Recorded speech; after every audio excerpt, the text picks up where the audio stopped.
We are back, baby. Welcome back to True Story, greatest podcast in the world, baby. And you know who this is. This is the truth, the one and only, the dad bod god, the bald, the beard, and the fucking beautiful Piers Austin. And man, I'm excited to be back. And if you are joining us live here on True Story Thursdays, let me get something straight and let me lay it down for you. This is going to be something different, something that we've never seen on this channel before. And it's going to be something fresh, new, and exciting. We've got some exciting segments like Producer Wants a Wife lined up, and you're going to have to stick around to find out more about that. And we also have another segment, which is Mark Says What? And you're going to have to stick around for that. And that is going to be funny as fuck. So make sure you're tuning in. Make sure you tap like, share, subscribe, and all that good shit. But without further ado, let's fucking go.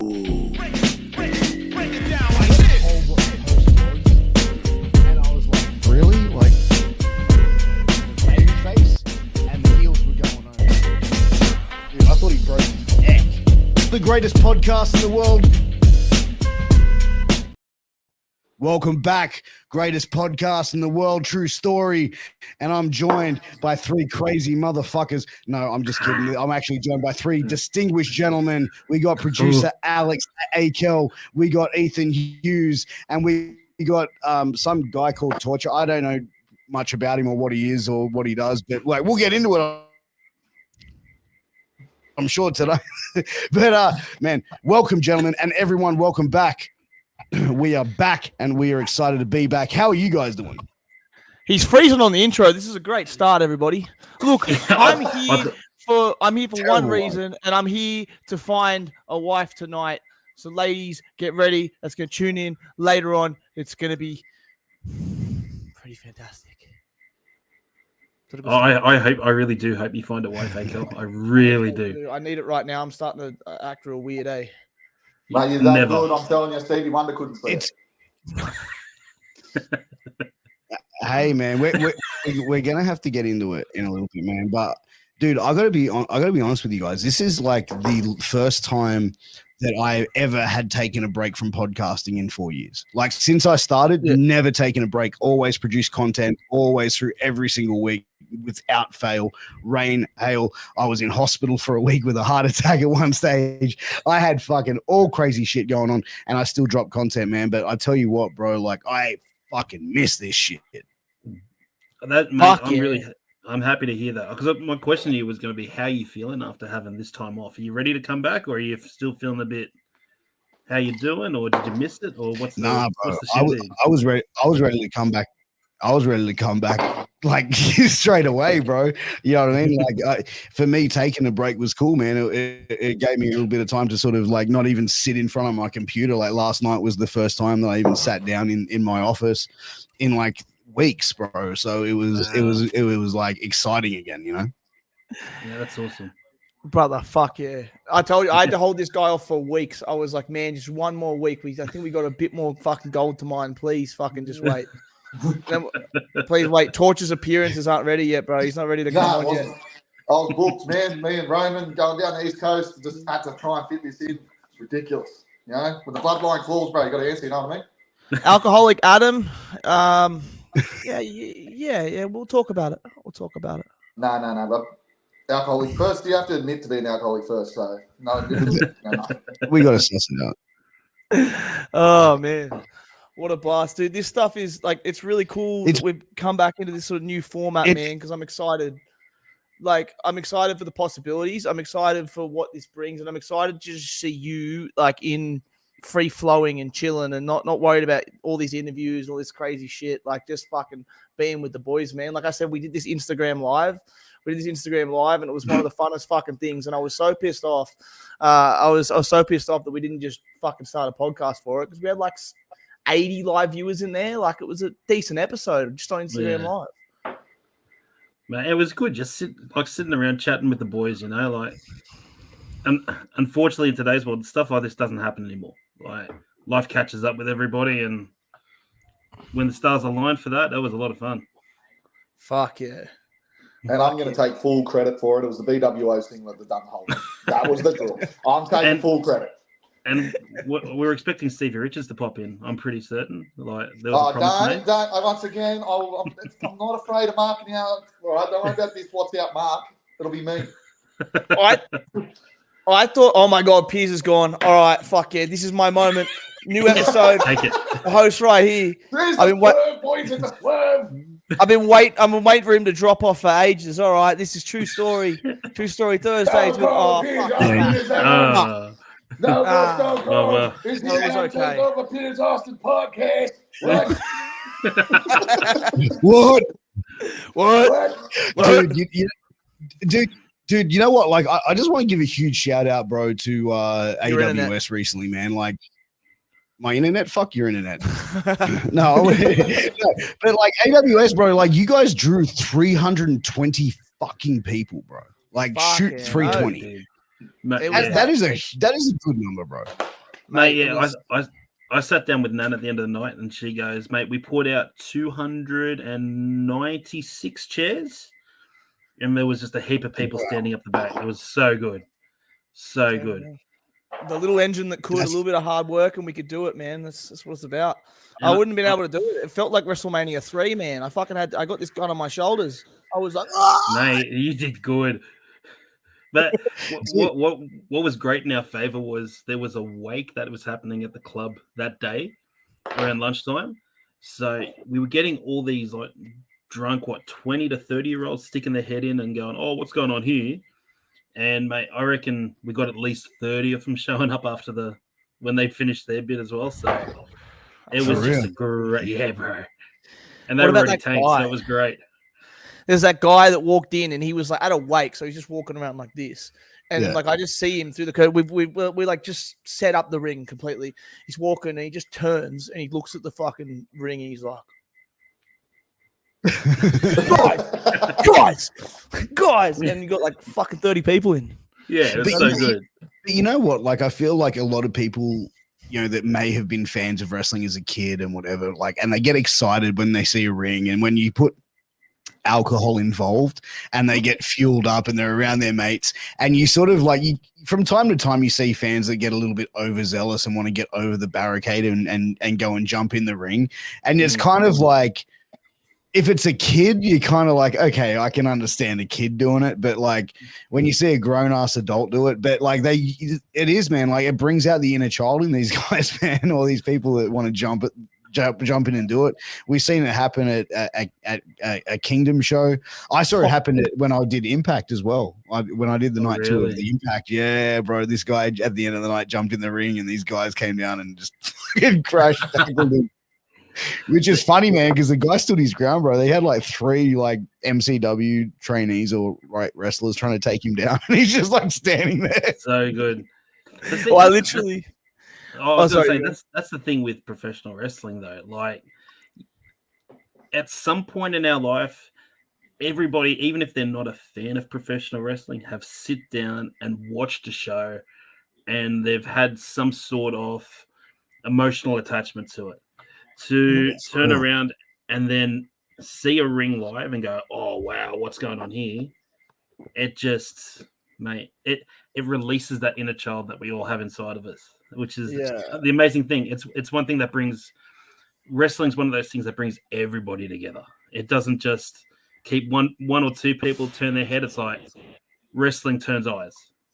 100%, man. And you know what, bro? Like, I can understand why people get excited and do it, but like, I'm not endorsing it, bro. Like, if you're a fan of the show, don't try that shit, because you're probably going to get belted if you try and do it. Well, that's the funny thing. Like, I said to Joey before he went out, I said, look, it's a triple threat match.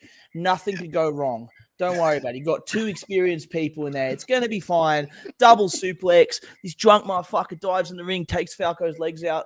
Super dangerous. But I think Torture fucking was the guy he ran. He's like, I've been waiting for someone to do this for years. Let's go. Let's fucking go. Yeah, I was in the undies and all. That was me. It's like, that's like, I think every like person's like, it's go time. Everyone's like so like really excited. Like, I remember when it happened at the Impact thing, like I'm standing like talking to some of the fans that were there, and and then it's happened, and I'm just like, oh shit. Then I've gone over there. I'm just standing there. I'm like, man, I'm in a fucking nice suit. What am I? Am I gonna, like I'm going, I'm not. And then as I got closer, I was like, man, this guy's a fucking big motherfucker as well. I'm like, maybe he's like, man, it ain't my ring. Like, I just got paid to announce. That's it. You know, I had that at Loco. It was the kids too, bro. The fucking kids just fucking everywhere. They were everywhere. That happened to that happened at, like, I remember being at Yo Loco show, and like it was actually Zuko was in a match, and like a kid who would have been like maybe 4 years old jumped in the ring mid match, and Zuko was like about to hit the ropes, and he's just like stopped and just seen this kid and like waved, picked him up, handed the kid over to me. I'm taking the kid, and the parents are just sitting there with like margaritas and wine with ice in it. Going, oh, look at him! He really likes it. Oh, that's our boy. Good on you, Mal. That's the brother. Yeah, Didn't you wrestle that guy in that the guy in the triple threat? We'll leave it unnamed and shit. But you were like, that guy can't be doing that spot, and he like tried to dive over the ropes, and he blew his knee out straight away. Don't. What was this? Oh my god, worst triple threat match ever had, and I love one of the blokes in it to death. It was so bad. It was at Yo Loco too. That was when I think Greg was running it at that time. Yeah. Well, yeah, it was, eh? Some guy who was way too big to do the spot that wanted to do a like Banderas, which he had as much interest as doing a Banderas as I do pole dancing. It's just should not be happening. And he went to do it, just blown his knee out completely. That was, and I'm poor bloke. I did a dive over the ropes. Poor bloke. I'm like, well, I'm committed now. You're catching me later, Bolt. I remember you talked to me backstage, like, this guy wants to do a Banderas, and I'm like, no. And then after when it happened, I'm like I'm watching from the side, just in the crowd, and I just hear his mask. He's like, ah! So I had to go over and help him. Mate, the best was, I think it was Moses. He's got me in like a chin lock at some point and goes, well, that fucked, didn't it? So lucky enough, we're all wearing masks. No one noticed. We both pissed ourselves laughing, but we did. That's fucking funny, man. Like, but dude, like the 320 that you guys hit at AWS, man, that's like, I think what's a decent crowd for like an Aussie show? 150, for an average 180 to 100. Depends on the decade, right? Yeah. Like 20 years ago. I think the most I've done is 260, 280 at Bowman Hall. Yeah. I mean, like that's pretty decent. Good. Like that's a pretty decent thing, man. Like, for a hobby fed, you know. Oh, that's it. Hobby fed. And many people have called us a hobby fed, and that's okay. Really? Yeah, I kind of triggered you there. Sorry. Yeah. Keep talking about the hobby fed stuff. We'll see what happens. AEW, we definitely come across as the misfit fed, the misfit of toys, and the land of misfit toys. Yeah, that's it. Like, we're all the rejects from everywhere else, and just having a lot of fun. Yeah, and as that's well, what wrestling's supposed to be. We went out and had fun. With the school now as well, it's changed the whole fucking landscape of what we're doing, gives us more reason behind what we're going to do. And in 2024, there's way more shit lined up for what we got planned. And it's just about bringing back that kind of, a lot of wrestling. And this is to, not to shit on anyone in particular, but a lot of wrestling is alienating to people. People might say, oh, I've got this guy and he's like, he's a big deal in wherever, in fucking, in Moore Park, in Padstow, in Kazakhstan, in Port Macquarie, wherever you want ever. But the thing is, it's about not being so alienating and fucking bringing back people just to the biff and what it was all about and what people loved about it, giving them the moments where they can react. Not like, so I feel like a lot of products, maybe not on that weekend, but in New South Wales in general, would have actually turned off the people that were at that wake. But because we had moments to give them a pop and educate them on what pro wrestling is and get involved and have fun and make it simple and digestible in a quick 90-minute format, that's what it's all about. That personally, and I'm loving it. I think that's what what we're killing and nailing on the head right now. Yeah, well, that's why I 100%. think that's why I like Hughes wrestling that other wanker, that fly guy prick. Yeah, fuck that guy. Because it was a real good, like that first match is probably, to me, I find Fucking the jobber. first match being more daunting than the main event. Mm. Because you're essentially educating that crowd Yeah. that's on it. what to cheer for, what to boo for. And, take some credit because if you don't get that right, everyone else struggles. Yeah. I've been on both ends when you're in the main event after a shit opener and you've been on the main event of a good opener. And if you have a good opener, the main event's always better. Yeah. I think even if you have like a really solid opener match, like you can have other cards on the card that like may not be that good, but it's like it doesn't matter because you've already got the crowd hyped, they're excited for the night, you know what I mean? Like, and if you can have like entertaining spots, that can at least carry it through. Yeah. And you look at the guys that we had on for the rest of that show as well. Like between myself and Fly, the Greases, Gat, Abbott, like you're not going to go wrong in that with that tag team. The girls with Flame and Tessa Armstrong, they were really good, kick the shit out of each other is what everyone wants to see. And probably match of the night was Jay Sorbet and Lee Morel. Like, fuck, no surprise. Tore it up that night.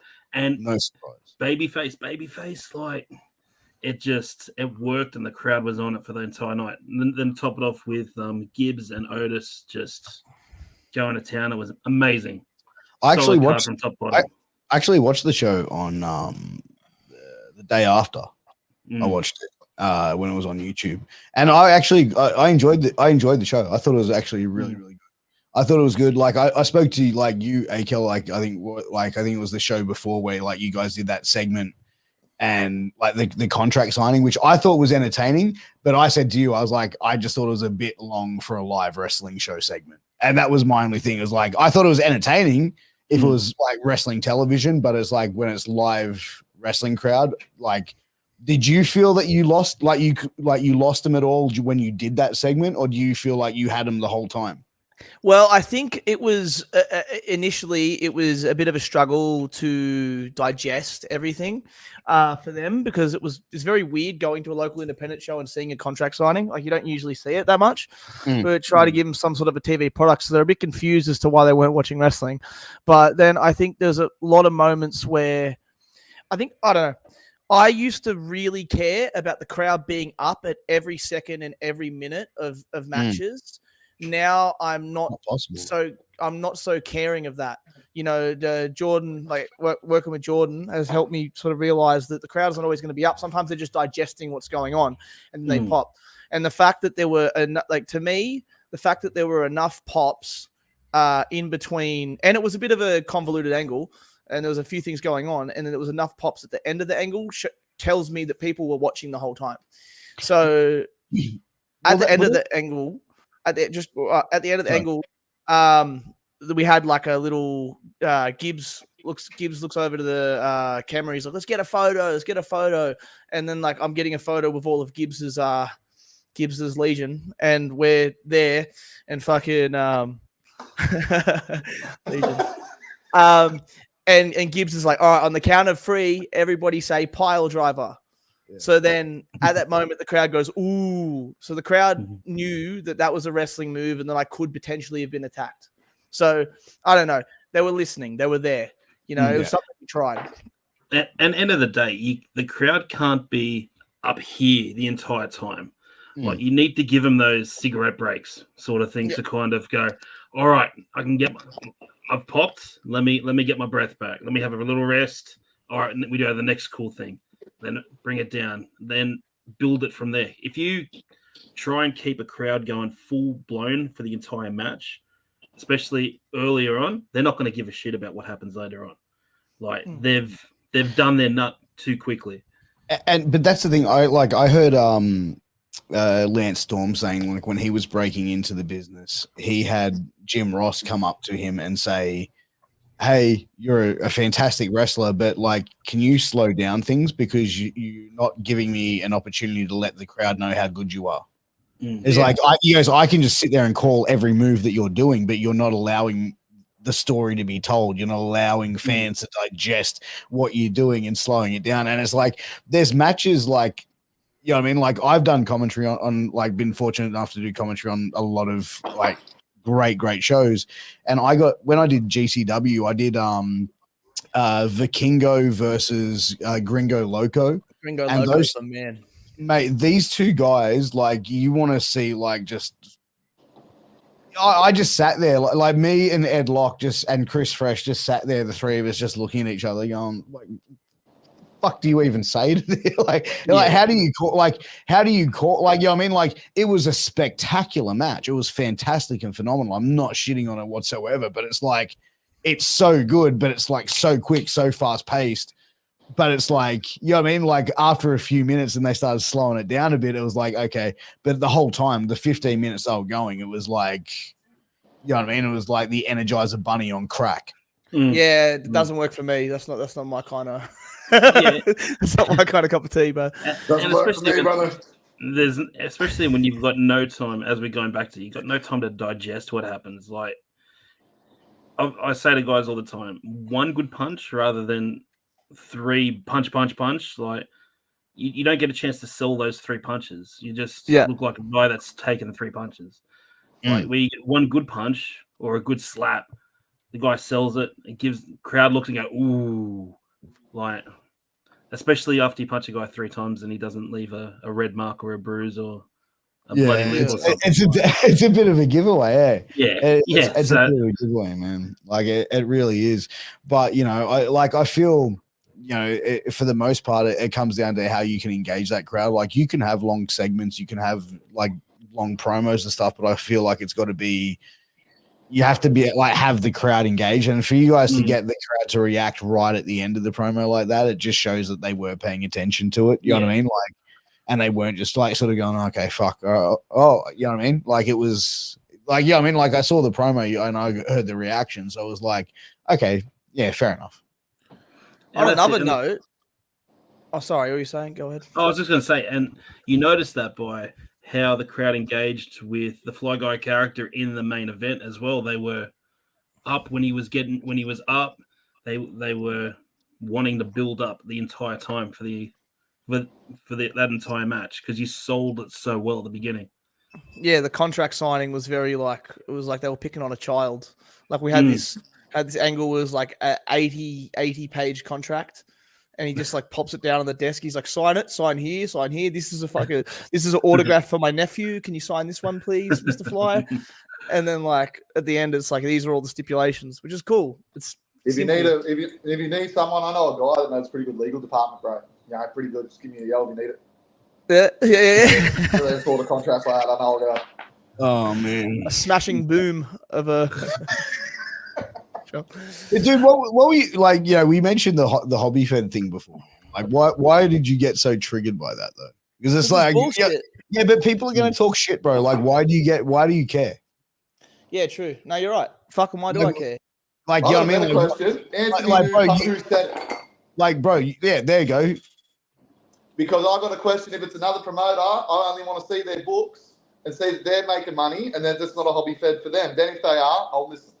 Yeah, exactly right. Like if anyone who doesn't have TV or fucking wrestling is small business, and most small businesses are hobbies. Whether it's your local jewelry person who's selling shit online or like shit bracelets or whatever, it's a local small business. Like it is what it is. Like and that's exactly what we're doing. And you're not even giving it a chance to grow. And I guess that's why I get angry at it. And I guess because for me, like I've probably spent 10 hours a week on this thing, in conjunction with not the time that I train or do anything like that. And at the end of the day, like that's how I feel about it because I'm there every day. I'm fucking trying to fucking grow something. And when someone calls it a hobby fed, I'm just like, all right, cool. We'll just fucking. But dude, let's look at it for real, bro. Like, is there a fed in Australia that is paying any performer a full-time living? Or even sustaining themselves where they can make one person like where you can turn around and say, all right, my job is a professional wrestling promoter. That is my full-time Monday to Friday, 9 till 5 job. But that's the thing, bro. Like pro wrestling here, as much as everyone would love for it to be their full-time like gig, it's a side hustle. It's a hobby. Well, not a hobby. It's something that people are striving towards to get to a goal. And that's the same thing as a podcast. You know what I mean? Like, I'm doing this because I want to grow and get bigger and all that sort of stuff. And I get why people would want to do that through wrestling as well, because that's their dream. But for the most part as well, like, there's no one making a full-time living from Australian wrestling. You know what I mean? Yeah, like, exactly. so in reality, to call someone a hobby fed, you're being hypocritical, because everyone's a fucking hobby fed. Yeah. Like, let's be, and I'm not 100%. saying that, I'm not saying that to throw shade on anybody. I'm not saying that to direct heat or fucking like insult anybody. I'm just laying down facts. You know what I mean? Like, and the fact of the matter is, it's all a fucking, like, it's all hobby feds, bro. Look, I don't take it when I see things on the weekend like us doing 320, and I know the part of the work that we've put in, all of us together. I know that it's kind of, for me, it's validating. It's one of those little victories you can hang your hat on and go, okay, cool, something is changing, something is fucking working. We've got a training venue with an actual venue. There's an actual venue and a roof over it. Sorry, guys. But at the same time, it's like it is what it is. Like, it's not. I think I'm just pent up because I just need a girl by my side, man. And it's been hard. We'll get into it though. But is there someone in particular that's triggered this off, or is it this just like a multitude of people saying that like it's that? But I think Alcoholic Adam actually lines it up, and I'll let you speak, Akell. Like, he's saying his passion projects, labor of love. Yeah, I mean, calling everyone a hobby fed. Yeah, look, I think it's probably like a labor of love for the most part. Same with the podcast. It's, I consider podcasting at the moment, it's not making me a full-time living. So it's a hobby. It's a side project. It's a labor of love. Yes. Labor of love, passion project, whatever you want to call it, hobby. It's not a bad thing. It's facts. Until we can build something that is bigger, and that's what we're planning to do. So who's triggered this off? Who's upset you? What do you mean? Who's triggered? Oh, Mitch Christian's triggered it. It was quite obvious. Hold on. Did he turn around? Wait, no. My turn to talk. Did you turn around and Mitch Christian turned around and said, "Oh, it's nothing but a hobby fed"? Pretty much. What the hell is he running? It wasn't directly to me. Exactly. What the hell is anyone running? Like, I don't see him like drawing 500-600 people at Padstow like every month. And if it wasn't a hobby fed, why isn't he running every week, every 2 weeks? He's running one show a month. Like, he might have said it out of his own frustration too. So I'm not going to hold it against the guy. I actually quite like the guy.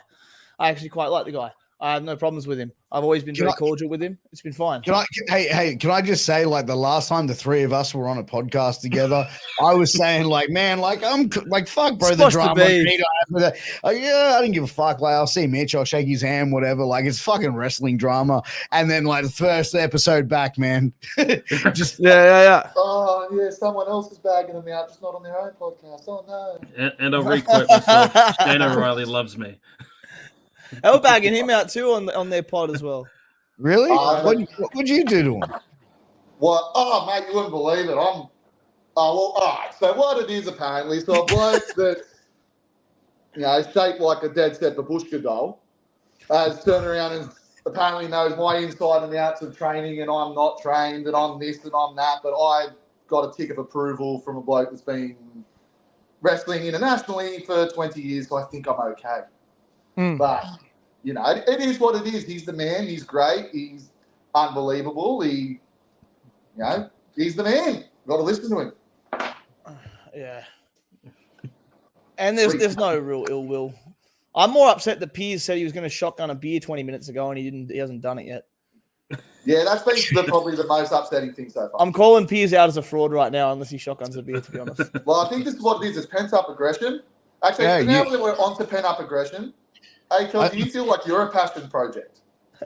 I am a passion project. I wish someone considered me their passion into your project. I wish people were putting passion into my project. Well, and we got the segment for you, son. 100%. And this segment, we are going to be... I'm just looking for love, Producer wants a wife. That is I need a right. fucking raise. That is right. Raise. What a segue. Fuck. What a segue. What a segue. What a segue. Like that was planned or something. So let me lay it down for everybody how this is going to be played out. So, producer wants a wife. Akell is a single man. I'm a married man. Akell's been in my house. He sees the relationship I have with my wife. He has other friends in relationships. He sees how happy and excited they are. Anyway, but Akell is looking for a lady. He's looking for a wife. And what we are going to do now, listen, we are going to open up our DMs at True Story PA on Instagram. You can send us a DM if you're a young lady or Akell, I'm going to put you on the spot here, bruh. I think we need to make this all inclusive. Yeah, 18 to 80, bro. You've got to be in. Like 18 to 80, like everybody. 80? No, 18 to 90. Just go for it. Yeah, let's go. 18 to 90. Okay, so this is how it's going to go, right? We'll take it via Braille. 100%. Like, Between we'll 18 years age and 90, we need, if you would like to apply to, potentially go on a date with Akell and maybe even one day marry Akell, who even knows? Hey. But you can DM our Instagram page, True Story PA, and you can DM us a selfie, a bio, your name, your height, hair color, what you're into, your hobbies, and the top, let's say, 10 people, right? We'll do it over 10 weeks. We'll bring on one person for 10 weeks, right? Maybe what? Is that too long? Nah, whatever. Let's just keep going. No, I that's thought it. you said you were bringing on 10 people. I was like, that's fuck. Akell drawing 10's going all right. Let's start off. We'll go 5, right? We'll go 5 people who can apply. Who will apply? The first 5 that we select, right? So it'll be a collaborative effort. You won't get a choice, Akell, because you're the subject matter expert here. But we'll come on, and you on the podcast have to speed date for 1 minute with the person that we bring on. But I get to oversee it and commentate on top of it. Look, I don't think love has a time limit, personally. I think love is more of a soul bond that is drawn over time. And I'm ready to share that with someone. Bro, listen, I'm going to be real with you, bro. I'm going to be real with you, okay? I don't believe, like you told me you find a nice girl, that you want to settle down. But listen, man, what's this really about, bro? You're trying to tap into the podcast female audience here, bro. Bro, you trying to take advantage of the pod key, man, and your position here, because that's kind of a seedy move, bro. He's that true story. He's that true story, rats. And I'm not someone taking has advantage, bro. Right? Like it is what it is. Like I'm here, they're watching. I mean, they're probably watching for me more than they're watching for you. So, you know what I mean? What it is. Hey, just remember, bro. Daddy eats first, bro. Okay, so settle down. But Look, boys, I'm having a hard time. It is what it is. I'm trying to find the love of my life here, and if we have to commercialize it and make a game show from it, I'm all here for it. But what I really want to know is, Aussie Observer says you're desperate. I don't think you're desperate. I think it's hard to meet a nice person. You know what I mean? Show your face, Aussie Observer. Show your face. Show your face. Show your face. 100%, bro. Like you want to call, but bro, this is the funny thing is someone's who goes behind a burner account, a fake account, and calls someone else desperate, bro. Fuck the Aussie Observer. Listen. Yeah, I need some brotherly advice, all right? I need some brotherly feedback. So if anyone, you guys here, give me any sort of starter, pickup line, some sort of advice, I could take whatever I can at the moment, all right, Aussie Observer? If you want to share, you share. Tell me. I bet Aussie Observer's hiding behind his burner account with a pool full of 12 Victoria's Secret models. Wow, lucky boy. But so how are we doing this? Are we doing top 4 actually go on a physical date with Akell? So if we get 5, we'll do speed dating, right? If we get more than 5 that we think are actually going to be that, we'll do longer, and then we'll narrow. If we get 10, then we'll do the top 5. We'll go on dates with Akell, right? And we'll send a camera out, right, to like oversee the dates, to make sure he's a gentleman, because he's representing the podcast, man. We can't leave him to his own devices. We have to like chaperone this, right? And the three of us be sitting at a separate table drinking behind him and just commentating the whole time. Absolutely. Oh, and he's in his ear. We can talk him through it. Yeah, basically like that. That's the goal. The goal is give me it. I'm here. Yeah, like I think that is exactly what we're gonna have to do. I think we're I think we're giving away the fucking recipe of the secret sauce a bit too soon. Yeah, like, all right. Like, you know what I mean? Like, there's some certain things we gotta kayfabe for a while, brother. But like, so any people out there between 18 and 90 who would like to 90 is who would like to see if they have something in common with young master Alex Kelly. 90 AKA, if they own a home. Well, hang on a minute. How bad do you want that PS5, bro? Podcast, and then you have demand. The only demand you should have is they've been breathing in the last 10 minutes. That's the only thing you're right. You should be demanding. And this is demanding out. This is from the guy who's sitting at his mum's desk. Hi, Mum. When he goes on the date, send him with the defib. But I definitely think this is the thing. So if anyone out there would like to apply to be on Producer Wants a Wife, please send in your photo, your name, your hair color, your bit about yourself, your description, whatever. I don't know. Whatever you want to tell us about it. What do you want to know? Foot size. Foot size. Yeah, Akell's got a thing. Yeah. He's confided in private, but I'm not going to bring it out here in the open. I'm just Akell, what the like, bro? Like, seriously, when you suggested this, bro, like, you're not gonna like do anything weird, are you? Right? Like, I know you're a bit. Dude, like, I gotta ask, you're a unique dude, right? Like, you're a unique character. Like, I'm just saying, like, you're not gonna do anything. Like, you're not gonna make people feel like weirded out, are you? No, of course not. I'm very. With the head like a toilet brush. I ask okay. Normal questions. I ask, I very, very good in conversation. I'm a very gentle soul, very gentle human being. I like being held at night. I like all these things, just like most women, like long walks on the beach, women, candlelit dinners. like candlelit dinners. There you go. Watching... I dress well. I dress. I'd say, like, when I go out on a Saturday night, I am a pretty fly guy. No, at the end of the day, for a white guy, yeah. For a white guy, yes. He's pretty white for a fly guy, isn't he? Hey, so Alex, like, tell us, what is your ideal date? What is your dream date? Like, where would you looking to take one of these like fine, beautiful young ladies or people?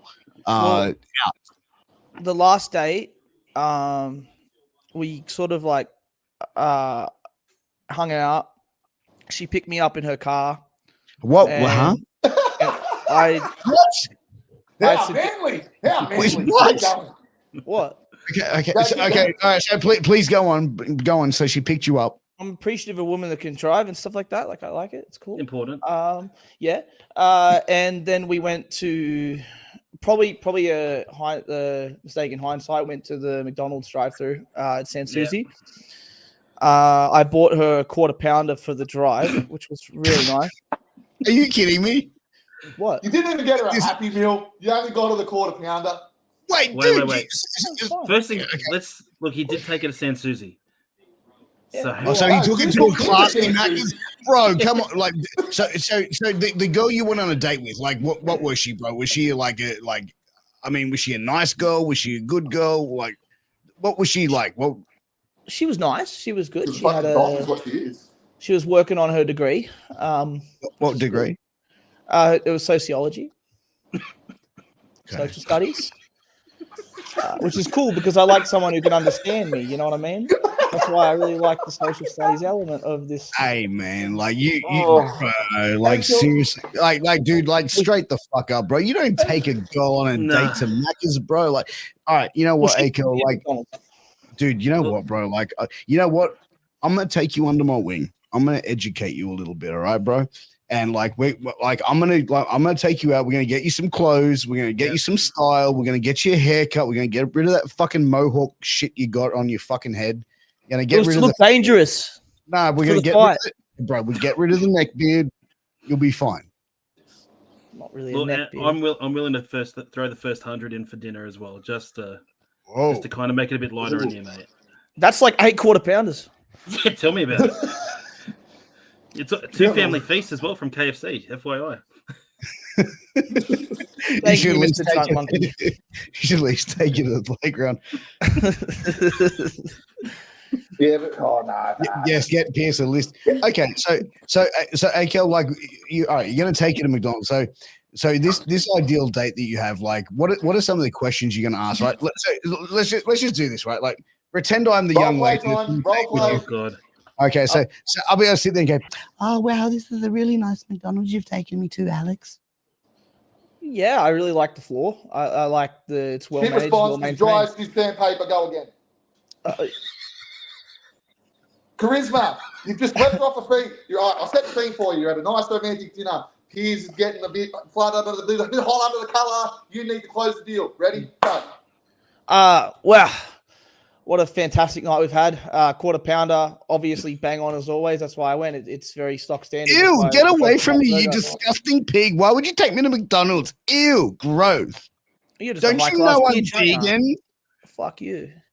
Oh my god, you're so disgusting. Like, Like, seriously, I'm gonna go on my social media and tell everyone what a dick you are. Like, seriously. Okay, we don't need to get anyone blacklisted here, guys. Okay, like we can get through this. And let's be honest, you made the smart move taking a vegan to Macca's, so that's a good start. Yes. You got to educate. Well, Hey, look, hey, we've got someone sitting there. Go start a date GoFundMe. I'll chuck in. Okay. Hey, don't get too much. I'm cross-dressing and going in. So be careful what's going on. So we will set a budget of, say, a nice fancy restaurant for 2 people, $500. 300. We'll go 300. Right? Expensive wine, I guess. Like Alex 3 to doesn't 5. know. Yeah. What does Alex know about wine? What's the I difference? know a lot about wine. There's red and then there's white. And like rosé. Rosé. And then champagne. That's not a wine. Sauvignon Blanc. Sauvignon Blanc. Shiraz. Yeah, what's a Shiraz? What's a Shiraz? It's like a sparkling red, I think. No, it's not. Fuck. No. Is it Yeah, Shiraz? well, he tried it. It's made with I'm grapes. proud of you. You worked it all right. Yeah, you're getting Try my closer. best. You're getting closer. I'm try my best. Anyway, so if anyone wants to try and wants to try and meet with Alex, well, I don't know why the fuck you would, but if you did, like I said, hit up True Story PA on Instagram and send us your photo, your bio, whatever you want to tell us about, and that is. I'm just looking for love, you know. I'm looking for love, you know. Bring your own perspiration.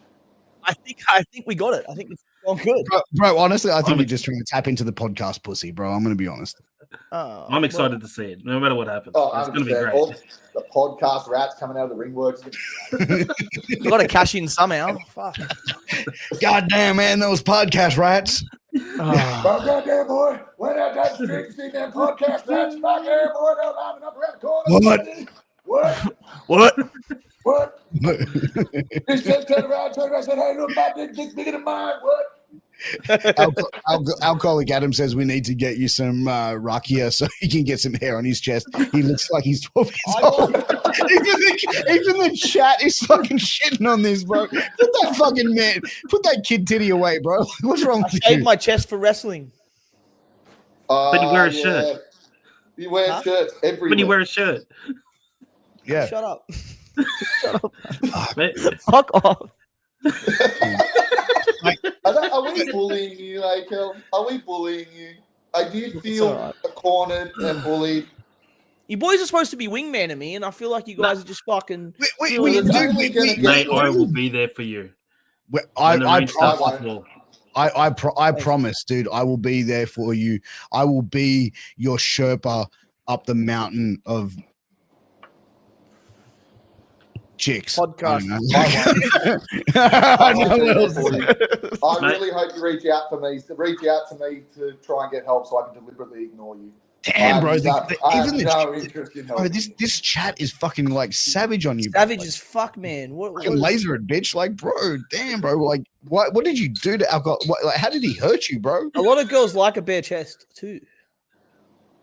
Like a bear's chest, maybe. Look, it is what it is. We're gonna find someone. It's gonna be a We journey, are- but we're gonna do it together. We will. We Steve will, Wonder did. bro. Why can't you? Susan Boyle got somebody. Like, it can't be that hard. Yeah, Yeah, dude. Adele landed Skepta. Well, If, Well, if not, there's an island somewhere. mate, even Hitler had a girlfriend, so just remember. Mustache rights for everybody.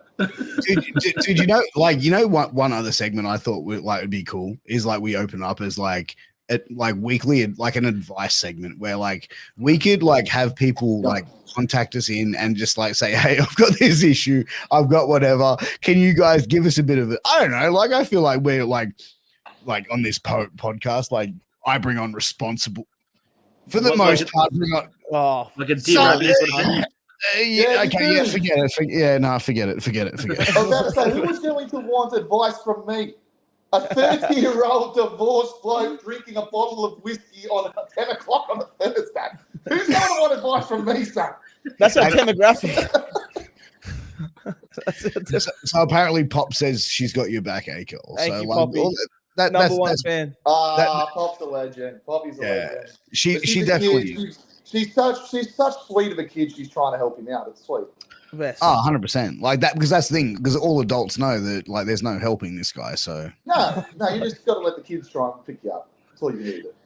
yeah, that's it, mate. Well done. I'm a role model for the kids. Buzz. Not really, but not really.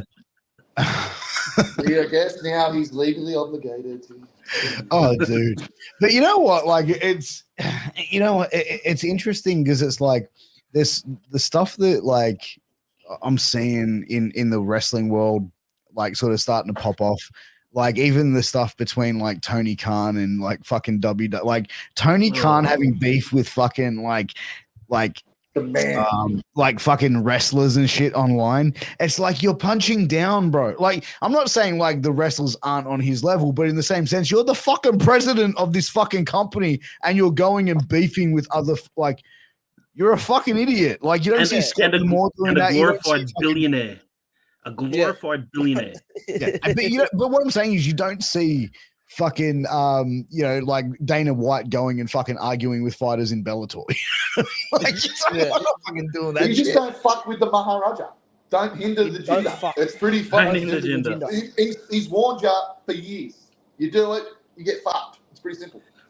He's gotten literally all the marks are fucking, and he's probably one of the biggest of them all at this point. He seems like he's kind of revealed himself to the most part. Like I think it's pretty. He pretty much popped them a rating. He got himself a rating.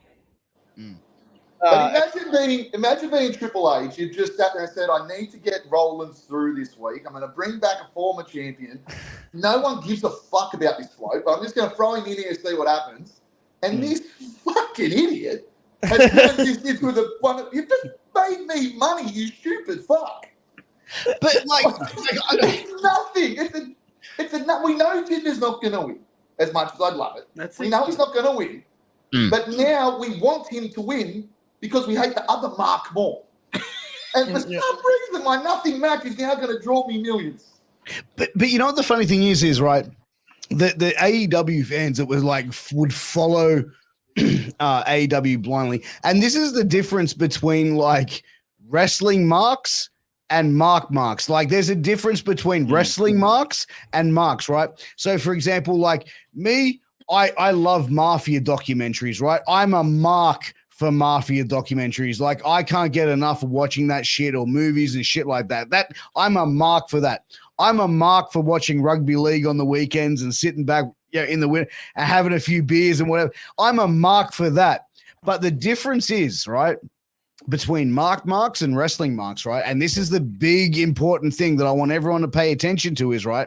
So I said I was a mark for my football team, right? So my the Dolphins, right? The Redcliffe Dolphins. I'm a mark in the NRL. Yeah, fins up, let's go, baby.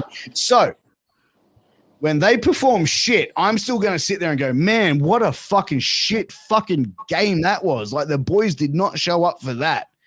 Yeah. But a wrestling mark, like an AEW wrestling mark for more specifically, would be like they could see the dumbest shit in the fucking world. They go, well, you know, Tony is a genius. Like he's just a true wrestling fan. It's like, well, no, you're not interesting. What the fuck? You just saw you dick. Like, yeah, but again, it's used that word again. It's always a true wrestling fan. Well, yes, we're fans of wrestling, but when you are calling yourself the head of creative, head booker, head writer, blah blah blah blah blah, you need to kind of go, you know what? Let's kind of act like a professional occasionally and run the business rather than make yourself out to be the number one fan of the company. Or lay off a bit of the Colombian bloody salt. That'd be all right. Mate, fucking Tony. That bloke seen more white powder than the X Games. Jesus. Hey, man, Tony Khan. That much powder. Tony Khan's cocaine is all elite, brother. Honestly, Tony Montana would get around that. I've already seen him like sitting there bringing Hook out to be like, you know, he's got all the board. They'd be like, say hello to my little friend. And he's got the next 5'5" thing out of Mexico. That's finishing moves called the obvious cooperation. Like, it's like you can see it. Yeah, but you know what? Like, could you imagine, like, backstage, right? This is how Hook got his push, right? He's sitting backstage. He's like, I'm going to go hang out with Tony. And Tony's like, hey, man, have a line. Yeah. And he's like, yeah, man, you're really cool, Hook. Man, you're going to be the AW World Heavyweight Champion. Let's get you in the top, kid. 2 years in the business. You'll beat Samoa Joe. In the 90s, it was Goldberg. You have chips? My boy Mongo would be proud. In the 90s, it was Goldberg. In the 20s, it was Hook. Do you like White Claw, bro? Shotgun that. Let's go. Not yet. But like, but what I'm saying is, bro, like a wrestling mark can't differentiate when their favorite wrestling show hasn't done something necessarily good. You know what I mean? Like they'll sit there and still blindly defend it, where it's like it's okay to go, yeah, you know what? I like this show. I love watching AEW, but man, they really dropped the fucking ball. But you know what's funny? A lot of the times now, AEW fans are fucking turning on Tony, and I'm sitting there going, I'm all for it. Well, you can't be a mark for your own business. If that's probably the most important thing. Like if I was running a fucking shoe shop and I was like, these are the most fucking fire shoes on the market right here. And then like I was like, no one was buying them, and I'm like, well, fuck these cunts. I have the best shoes. Like you can't do that. No, because to a degree, if I'm Macca's, and let's say for instance I've developed the McShits, and I'm pushing the McShit down the front, and no one's buying the McShit.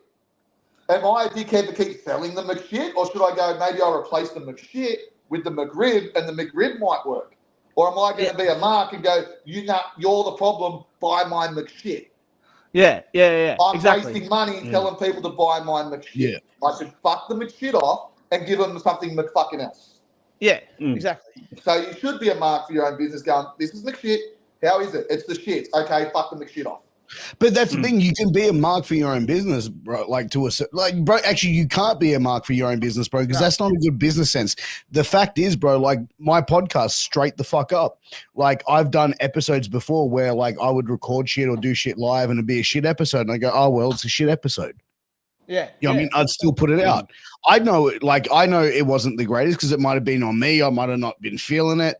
And that guest didn't get the best version of me on that episode. And that sometimes falls on me. Sometimes the person isn't that talkative, can't hold a conversation. And that's okay as well because like everybody's different, right? But, you know what I mean? You have to be able to acknowledge it and you know, that one was kind of sucky. It wasn't my best work. Like, dude, I recorded an episode late last year, and it was like, dude, it just wasn't good. Like, it wasn't good. I messaged Alex, and I said, he said, how was how'd the podcast recording go? And I said, I don't want to put it out. I don't think it meets the standard. And it wasn't that, like, dude, it's never about like people coming on and being controversial, and that's the one thing of like always you have to be controversial to sort of get. It's not about that. It's just be entertaining. have good views. And I feel like that's the most part with like when I look at certain wrestling, it's like it's not that entertaining. You know what I mean? Like they need to do better. Well, that's a Well, logical thanks for way. putting our podcast recording out for everyone, you fucking mark. You know, everyone knows I'm fucking boring. So thanks, mate. But you look back at that, and it's like, oh, hold on. You better fucking do it. I don't want to do this in my studio, dude. It's This an is like, insult to alcoholic Adam if you don't do this. Is the power's going to go out, and you're just going to be up for a whole new fuse box, and this whole thing's going to drown and that's the only thing that can happen. 100%. Like, get rid of my whole, like, whole $5,000 I've got on my table, just gone. That sweet wrestling money will cover it, bro. Don't worry about it. Skull it at least. All right. I can't skull, but I'm going to give this a go. This is. You can't skull? What do you mean? Just gag reflex, I'm told. Can I pour it into the cup? Because I don't like it. Oh, all right, fine. You pour it in the cup. Yeah, you can pour it in the cup. You can pour it in the cup. But I'm going to need full confirmation that it's all out of the cup. Pour the whole thing in the cup up. Now you need to stone cold crush it. I need you to crush that can, son. What? You can't make me laugh when I'm drinking this. Like Stone Cold Piers Austin. Stone Cold Piers Austin. He's going to drink a Let's go, boy. Come on. Here on studio. What? Well. Oh, come on, Bo. Up. Mate. No, down. Up. Drink. It's like half a sip. Drink what? It's like half a sip. You fucked me. Somebody else, fucked mate. you. Hey, there it was. Cheers. There we go. That's what we're looking for. Cover your equipment just in case. Dude. But I'm going to tell you what, anyone who's tuning in, if you guys want to sponsor the podcast at all and you want to support and help see us grow, what our plan is to actually turn this into a in-person podcast where we can sit around and do this. That costs money and costs a lot of money. So if you'd like to support, you'd like to see that happen, feel free on Twitch or YouTube to basically hit a super sticker, hit a super thanks. All that funds goes directly towards us getting our equipment and building our studio. Even if you want to go buy some merch, all of that, it all goes and helps. Hectic. Or if you're a promoter and you want to book me, book me. Like you were saying before, there's a lot of marks that will blindly die for their colors, whether those colors be black and gold or those colors be red and white, whatever the fuck Vince's colors are. But at the end of the day, there's comments, and we got to get to those comments. Vince is like colors. I don't like colors. We got to know. I don't like colors. Fuck the colors. We got to know what the marks are saying. That was a shit fucking segue. No, I'm here for torture, not literally. I love you. I love you, Puppet. Who is that? Puppeteer. It's a Puppeteer. Is that Shout out Puppeteer. Bloke's a legend, honestly. Now, if we need to talk about Mark, that bloke is the absolute man. He should have been called Mark. Bro, Right. you know what, dude? Like me and Puppeteer figured out, right? Our sisters are best friends. Well, they were best friends in school, yeah, like since primary school. Really? No way. Yeah, bro, yeah. And it actually came after like me and him had a bit of a heated moment at the show. And it was like, How the fuck did you piss off the Puppeteer? it's I'll take no, his advice, look, it was look, it's all water under the bridge now, but it was like, yeah, it was a heated moment between two people. And then we sort of like quickly just went, nah, fuck, this is like just ridiculous, whatever, blah, blah, blah, and just, you know what I mean, we're acting like idiots and squashing them. Handle it like that. Exactly. It's not even worth getting into and talking about, bro. Like it was just it was something that was said and done. He's a gentleman. He was cool. No problem. Easy done. Holy shit, we got Aussie wrestling in the audience. Hey. Oh, what's that? Like the whole of Aussie wrestling? We got the whole of Aussie wrestling. So all of Aussie wrestling is watching right now. That is crazy. Who has something they want to say and get off their chest? I did not sleep with that young hinter. Bro, you know what? I was actually going to wear a hat tonight. I was going to wear a hat tonight, and I was going to be like, I was going to be a MAGA hat. I was going to get a MAGA hat. Bro, what?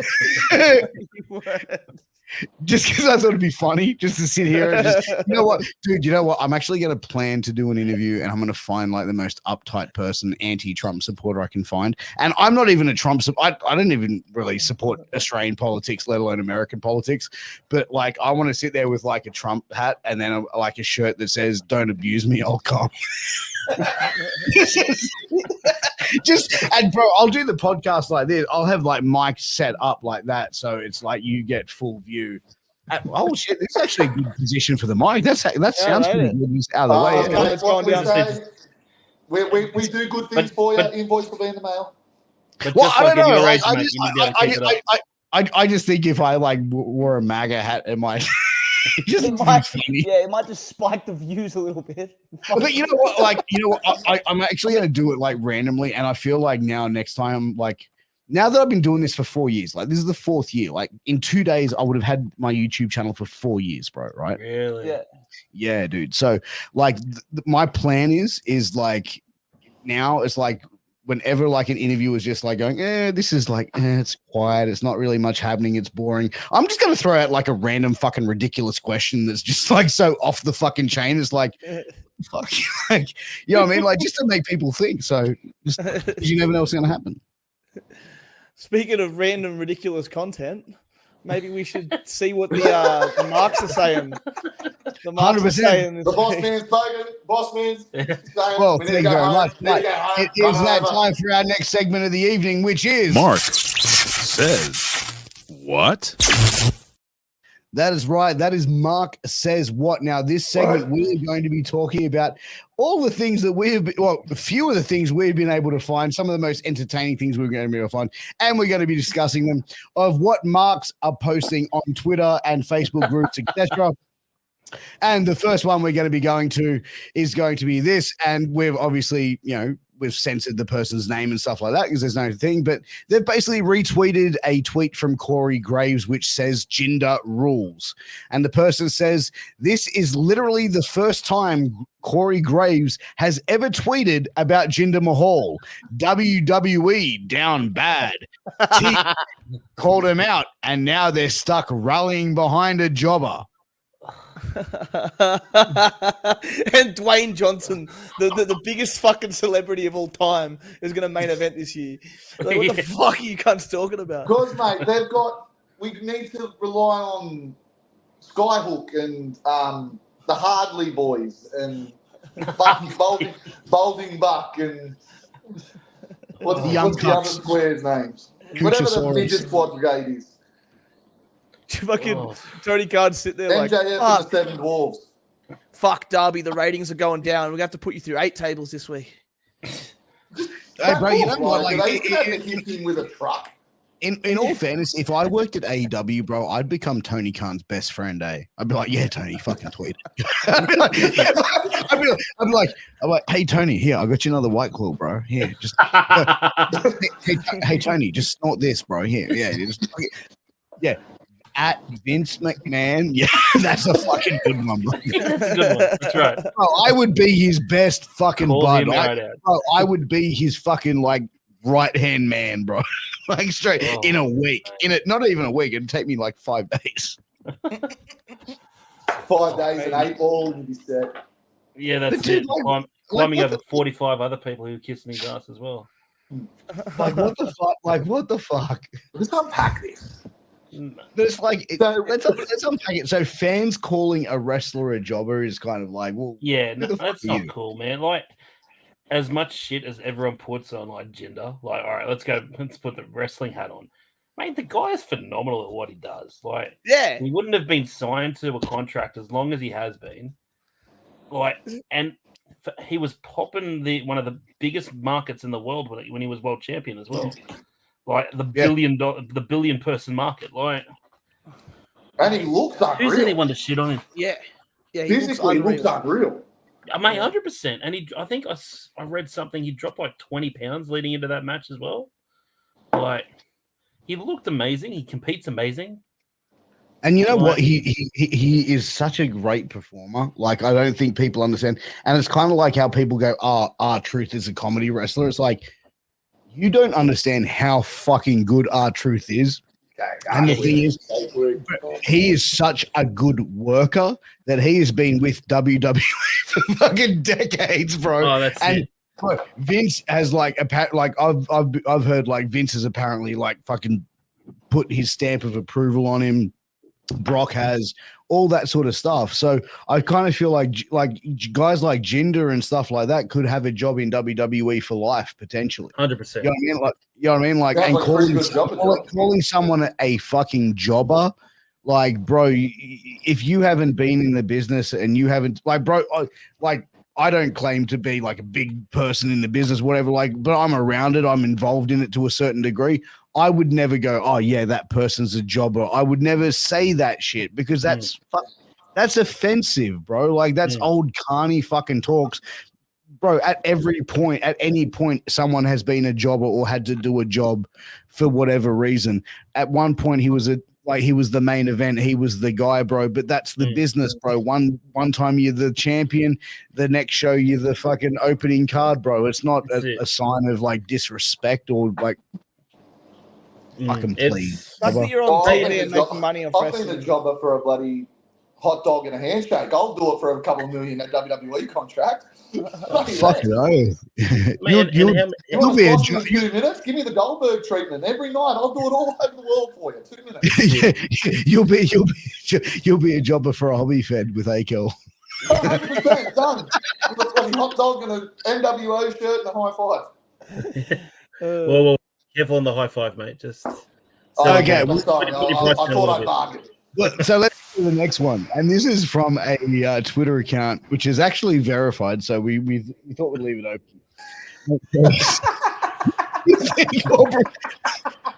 Okay, all right. You let me talk. All right. If you laugh, I'm gonna laugh. So, do you think Aubrey Edwards will be the women's champion? And we've censored a private account that says not anytime soon. But once the division grows, I could see it in some format. Maybe even as a transitional champion to help move the title to another. Great question. Fist bump diamond. And this is the one that popped me the most out of this particular one, which was from a WWE botched account, which says, I want it to happen just so this app would go down in flames. And I would that's what popped me. But like, oh, Jesus, Aubrey Edwards is like, you want to, okay, bro, you want to talk mark for yourself? You want to talk mark? Soon as she sees anyone fucking critique her, she's like, well, they're just misogynistic because I'm a woman. No, you're a fucking self-centered, clout-chasing cunt. Get off the fucking screen. You're a referee. Yeah. You know what I mean? Like, it's like the ring announcer trying to fucking steal the show. No, bitch, you ain't The Rock. Just announce the next fucking match and get the fuck out of the ring. You ref it and don't be fucking seen. That's a good job done by a ref. Yes. Yeah. I agree. She'll be knockouts tag team champions with Shrek in no time. DreamWorks, it's happening. Please don't joke about it going. Hey, bro, there's enough fucking belts in AEW, bro. She could be a Ring of Honor 6-person champion or fucking whatever. Mate, there's enough belts in there to make all 50 Shades of Grey sequels that have been in the books in the movies. There's enough belts on there. Right. Okay. All right. So let's get through this. So we got the next and now one. They're putting another belt out as well. Like, no, they're not. This is getting ridiculous. Yeah, they're putting the ROH Women's Television Championship. Oh, get the fuck out, bro! Bro, what was the strap they just put on Eddie Williams, the AEW Continental Champion? Yeah. Like, you're ripping off WWE without telling me you're ripping off WWE. By calling your belt the international title instead of the intercontinental title? But they've got a continental champion. So what if they combine the championships and then they have an intercontinental AEW? Yeah, but you have an international champion. Isn't the international the world? So isn't technically the world championship an international? Someone fucking shoot me. But bro, it's like when you see a heavyweight championship being defended by two people that weigh 30 kilos. You know what I mean? Don't start. Oh, mate. Don't get me started on heavyweight wrestling, brother. We've pissed off enough people tonight. Let's get through like the last couple of Mark Says What, and then we're going to talk about that. Okay, so this is the second last one, and it says, so this is retweeting something from Wrestle Purist on Twitter, which says Roman Reigns is not on the Australian show Elimination Chamber. He's not on the Paris show Backlash either, by the way, for fans over there. He's going to be wrestling at the Royal Rumble, and then his next big match, he could do a TV match. But he's going to wrestle at the Royal Show more. Well, obviously the Royal Rumble. So someone retweeted that and said, fraudulent champion padding the record books, but the number of total days is increasingly meaningless. Yeah, Roman, you keep dodging all them people, son. You keep dodging them. Don't let them do nothing like That's it's not it. a work. Like it's not a work and you're holding the belt hostage for money. You do it, mate. It's all you, Roman. All you. You get your job done. But that's the thing. The champ wasn't always on every show. Like the championship, like you look at back in the day, like in the 80s with Ric Flair, Harley Race, you know, and Terry Funk, like the Briscoe, like they weren't like Terry, like Ric Flair wasn't defending the NWA World Heavyweight Championship on every show. Like it wasn't. It was a fucking loop. As like you, but the thing was, they did the same thing with Brock Lesnar, and everyone complains. But what do you want? You like, there's no one they're going to put their top strap on and have wrestle every single week, because then it's a fucking liability. You fucking marks, Well, yeah. Because what happens if your cash cow gets hurt? Guess what? You don't make fucking money, and then you have to go to the next person. Or, yeah, I mean, you have to start calling shit on the fly and changing things up. That's why, because you don't want your cash cow to get fucking hurt. Fact is, Roman Reigns is the fucking man. And that's the thing. They're trying to protect the fucking man. But then what when he ends up putting the bloke over, how much bigger that extra person's going to be? Hey, dude, like exactly. Like when he dude, everyone was complaining when he didn't put over like Cody Rhodes, but it was so predictable. But if you look at the story, right, when a babyface achieves the title, when a babyface wins the belt, beats the heel, they've gone through stuff. They've gone through sacrifice. They've struggled. They've fought. They've clawed to get there. Cody Rhodes comes back, gets a huge pop, goes on to win the Royal Rumble, goes straight into a WrestleMania moment, goes, I want to finish my story. You know what I mean? Like, no, like that shit didn't make sense. If they put the belt on him, what do they do from there? Okay, Cody's the champ. Then, like, maybe a couple months later, he drops the title. Am I bad for saying I wanted Orton to take it selfishly? I mean, but yeah. I just kind of wanted Orton to break the 16, if I can be honest, because he's one of the only people that really hasn't went to Hollywood. He has pretty much put all his prime life into one company. So selfishly, like, that's a pretty loyal thing to do. So selfishly, I'm like, can he break the 16? Yeah, but he's already a made guy. Yeah, I get that part too, though. He's a Hall of Famer made guy. The sort of person they're going to have beat Roman Reigns, and it's going to be someone like a Grayson Waller. It'll be someone like an Austin Aries. It'll be someone like, I thought like they were going to call an audible, and I thought they were going to put it on Sami Zayn when they were in Canada, because I thought they weren't going to get any bigger than that. But even again, Sami wins the belt. Where do you go? What do you do? Couple months down the track. Sorry. So sorry. No. See, I look at that and I think to myself, the only person in my mind that can take the belt from Roman right now, it's got to be like Solo Sikoa. Like he's been the deciding. He's been the.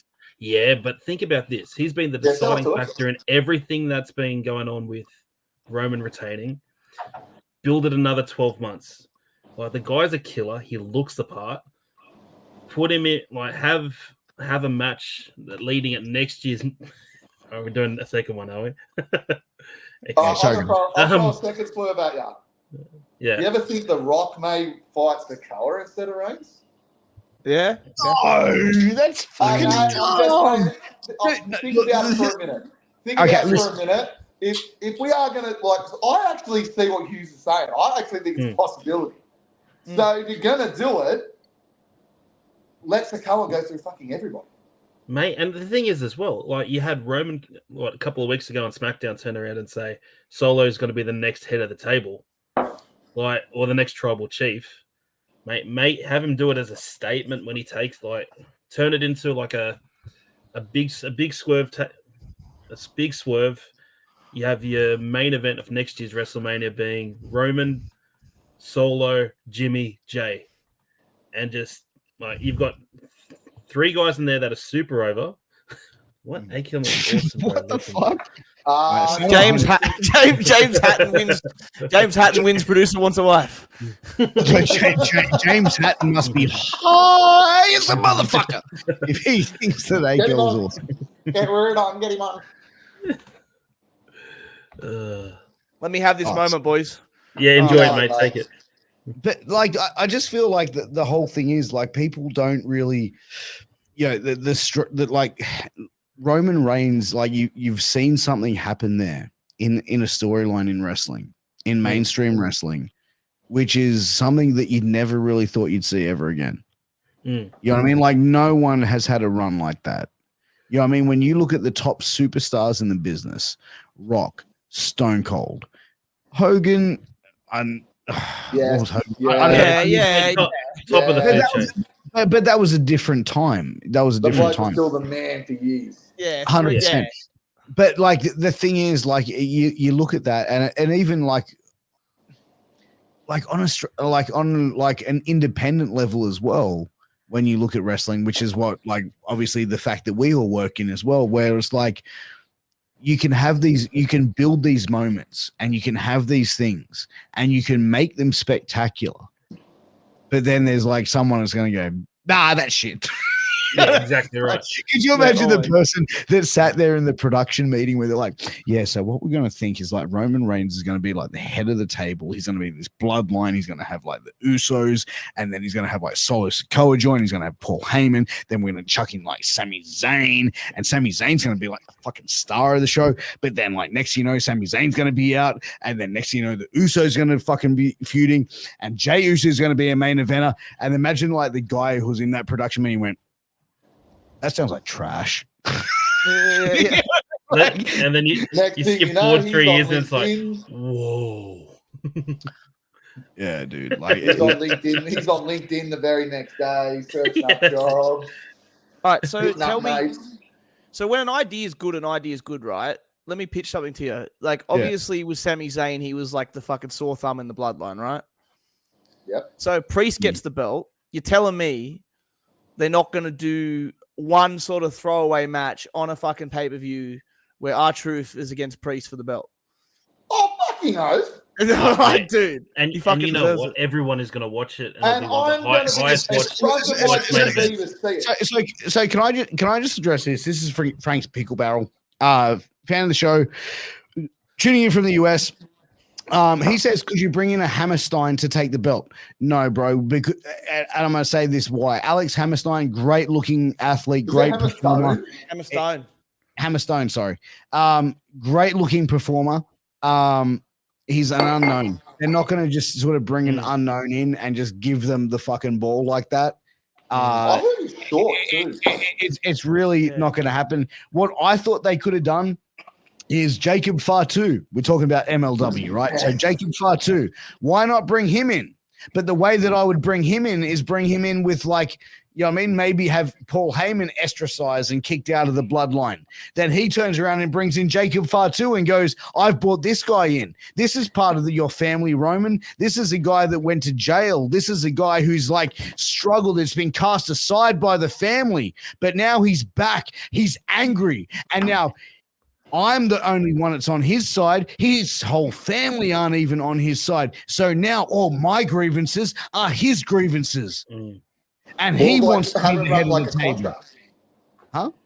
How you have it run similar to Contra? Like, you know, like if you ever actually have a look at it, outside of probably dodgy finishes, they haven't been exactly nasty, the bloodline, have they?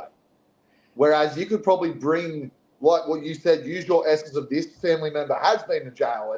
You know, you go get the black sheep. Go And I'm not lose saying Tama Jacob Tonga. Fatu has, but I'm saying like make that Oh, a story no, because but he looks like a bad seen him. motherfucker, bro. Mm. Like Have you, you seen him? He looks like he go to jail and bloody rip the bloke's head off that's bloody looking after the cell and sew it back on for something to do.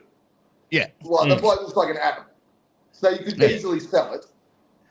And you could literally run similar to what MLW did with Contra and just run it there with a bunch. Go get your Tama Tongas and all your guys that are still hanging around that aren't exactly in the WWE yet. There's something there with what you're saying, definitely. Yeah, I mean, but even then, like, I wouldn't like necessarily you have him come in and he could and feud with Roman, but it would be like an old school type of feud where it'd have to be going on for months and then eventually. But then again, like, how do you bring someone like, you know what I mean? Like, as a baby face with the manager, it's kind of like, how does that work as well? You know what I mean? Like, you got to. Paul Bear and Undertaker. Yeah, but dude, that's fucking once in a lifetime shit, bro. Like, you know what I mean? Like, the whole point of having your managers there is to fucking like do heel shit, like to, you know what I mean, cause a fucking ruckus. That's the whole point of having someone in your corner. He's there to protect his asset. Yeah, sorry. Jimmy Hart was a face manager for a little bit there, wasn't he? It was the 80s, bro. Everyone was on coke. No one knew what was going on. 20s, everyone was seashells by the seashore. Bro, no one knew what the fuck was going on. They're all coked The out. 80s was the point that got us here, though. If we can't study that, then what are we going to do? That's it. We're going to do 450s off the top of the Empire State Building through tables and kick out at one. But you know what's funny? And then win with a schoolboy. I was already my next bottom next weekend is I'm going to do a destroyer off the top of my work bed, straight through it, kick out at one, and then I'm going to lose with a roll up. Like, easy. Yeah. All right, so we got to get on to the last, like, Mark says what segment here, so before we can go on to the next thing. But, like, so the last one that we found, which is I thought was hilarious, like, this is one of my gets, and this says, interesting thought, Agent Rhodes. What if Cody is just using WWE as a 5-year mega push platform so that when he comes back, he will also take a lot of fans with him? Not even going to lie. Look at how fast and how good he's perceived has caught on with more hardcore, younger WWE fans. He got the unscripted finger point of respect at SummerSlam from Brock Lesnar. He's a huge merch seller now. Maybe it was all a plan all along for more exposure, more following, a thing that only 5 years at the top of an established 50-plus year old company can bring. Will he be back? Was it just a plan? Maybe him and Tony are still BFFs. Thought he could spare Cody for 5 years. LOL. I don't know about interesting. I don't know, but interesting if true. But we never know. See, I think he did that with AEW. See, I think that's more of a likely thing. Yeah. Well, you know what the funny thing was is like, what was the I saw this thing where it was like CM Punk sitting in a bathtub texting, and it was like, "Hey Vince." He goes, "I wrote you, but you still ain't calling. I thought the Bucks, Kenny," and you still ain't responding or something like that. And it was like at the end, he's like, "Hit me back, Pepsi Phil." Pepsi Phil. But you know what? If AEW was, but that's the thing. If AEW was smart and that was smart business, they would have kept him under contract for fucking years, bro. The fucking bro, I would have said no, not releasing him. Yeah.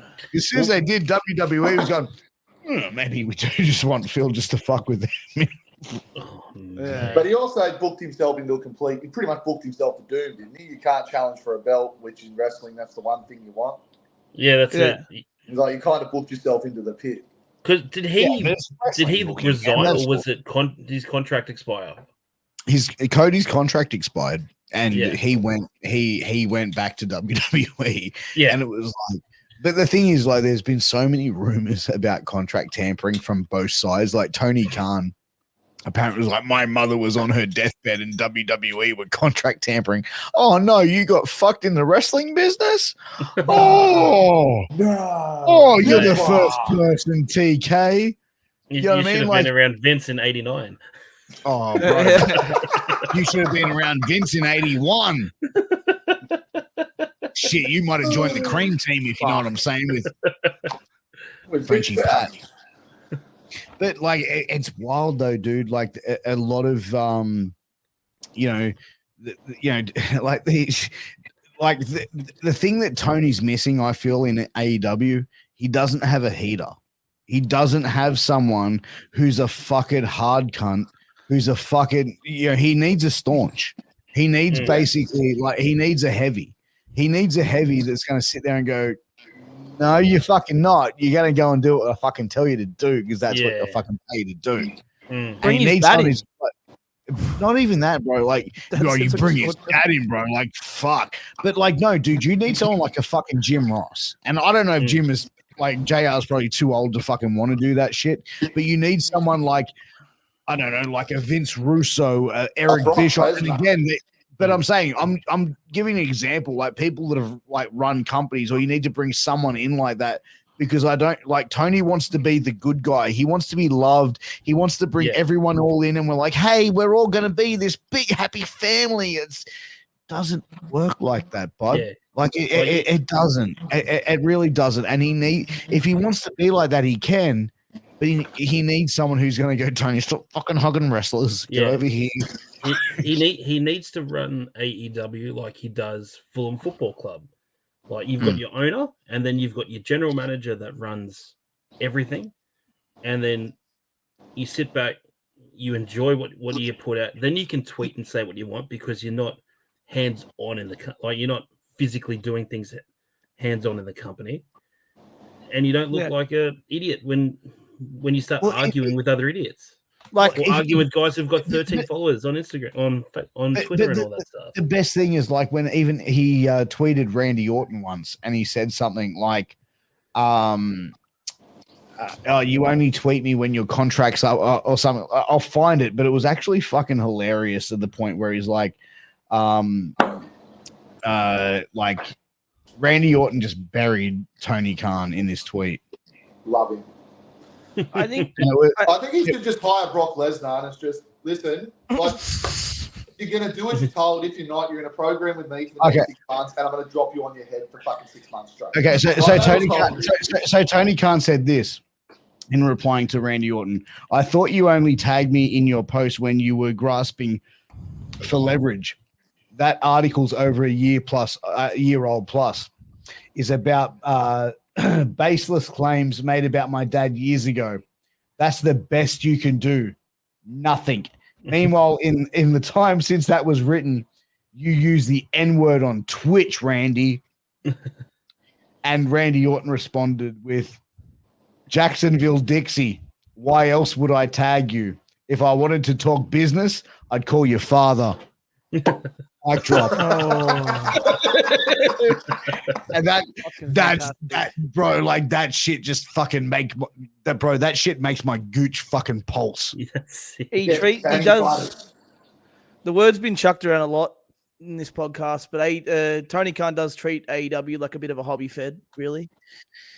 I mean, yeah, dude. Well, dude, Frank's Pickle Barrel said he needs like a Ron Simmons, JBL taking time to handling this in the locker. And bro, you know what, bro? He is exactly right, bro. Who do they 100%. Have over in AEW as a fucking locker room leader? Jericho, and fucking Edge. So Edge, like, Jericho will try and fuck you, and Edge will try and steal your bitch. And you can do either of them. I just don't want to deal with Ron Simmons, who, if he wanted to fuck me, I don't get a choice. It's just I don't know what I'm meant to do. Dude, I'd just be worried. I'm done. Well, dude, I'd be worried if Brock Lesnar wanted to do that, because it's not even that Brock Lesnar worried if Brock Lesnar wanted to fuck me. It'd be my worry would be if Brock Lesnar wanted to use me as a condom to fuck something way bigger. Easily. What are you going to do, bud? Like, if you honestly sat there, why am I in the back of a truck? Shut up! What are you going to do? Yeah. Like, you pretty much just got to have to sit there, grit your teeth, hope it's over quickly. Like, it's there's Brock. Not a lot you can do. Brock's knocking on the door. Well, no, if he is, I'm just getting a big booty and hope for the best. What am I going to do? Fight him? Fuck that. We can only fight him off for so long. I'm not even going to try. I'll just take my energy and just hope he's got premature ejaculation or something. I reckon you can rip your head off. I've got more chance of that than beating him in a fight. You just hope you're sexy enough that he's going to nut quicker. 100%. I remember hearing once Jim Cornette told him, very simply going, I'm going to fucking shoot you if you do that again. And he goes, why won't you fight me? He goes, no one's fighting you. You can't look at you. I'm going to shoot you. That's right. Because he picked up his wife a certain way or something when he did the spot. But you know what the funny thing was? Like I heard this thing with Mark Mero, because basically Sable, who's married to Brock Lesnar now, was once married to Mark Mero, and she cheated on Mero with Lesnar. And he found out through the voice messages. He goes, and his response was, "Hey man, look, when I found out my wife was cheating, I was really mad at first, but then I found out it was Brock Lesnar, and I found the reason of forgiveness pretty quickly." My man. Oh, my man. What are you going to do? It's fair play. You shake hands and halftime change sides. Can't fight him, can't outrun him, can't jump on my boy Greg. Yeah, you're right, bro. There's nothing you can do. You just got. Hey, man. When Well, that's a the big alpha one, like, male of our species, that's because it is. Well, dude, that's why I said it was like, I'm not worried about Brock Lesnar fucking me. It'd be the fact that Brock Lesnar would want to use me to fuck something way bigger. Like, I just need protection. Fuck's sake. That bloke scares me. Yeah. Then I've seen a video of him running the ropes, and that made my fucking balls go inside me. Like, I didn't know. He ran. It was like, I don't know. It was on like Instagram or something. He was running the ropes on like just a random pay-per-view, but it fucking scared me. Apparently, he went up to Matt Riddle and put his hand on the back of Matt Riddle's neck and said, "Listen, stop talking shit. We're never going to work together. Get it through your fucking head," and walked off. And that's all he said. Where like Goldberg was like, "I'm not your bro." Sorry, bro. Yes, Daddy, I'm sorry. I'd be like, "Oh, Daddy, my pussy hurts." Sorry, Daddy, I'm sorry. What can I do? He'd be that bloke that if you were a woman and he cheated on you, he'd be, I'm sorry. What can I do better next time? Bro, have you seen Brock's daughter? I would not date it. Only because I'm not saying she's ugly, Brock. Lesnar. I'm not saying your daughter's ugly. I reckon she's a beautiful woman. What I am saying is, if I went home to you as a dad, I'm running. Yeah, Can I just say this, bro? Like, let me explain this, right? Brock Lesnar's daughter looks more like Brock Lesnar than Brock Lesnar. Right? Like, the truth of the matter is, bro, when you look at it, bro, is bro, he has 100% genetics in that. Whereas, like, you look at his daughter, and it's like this man has literally gone and fucked himself and reproduced. There's no way. But I still wouldn't fight the daughter. I still wouldn't fight her. Brock Lesnar's son looks like Hook. That poor cunt. Imagine the daughter's right. Relax, bro, I got this. Imagine telling her, I'll be straight home from work, honey. You went through 50 in the pokies and had a beer. You come home $70 short in the pay packet. Oh, there's not a chance. No, thank you. And she just goes.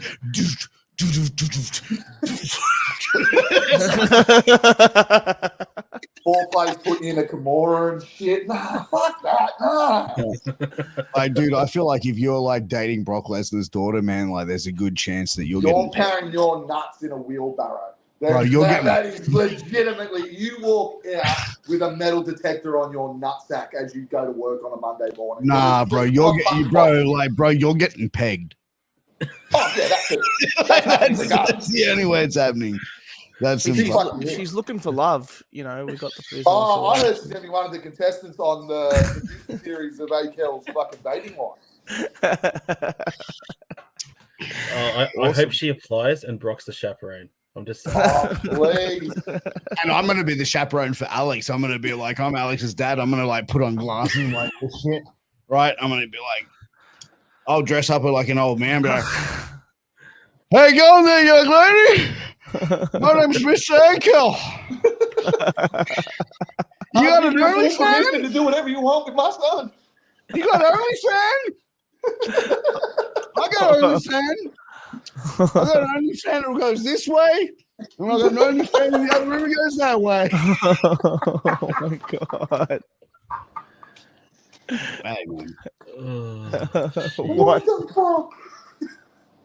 Where do we go from there? Hey, man, going up the boys. What did you say? Oh, I said I'm going to make you a sandwich.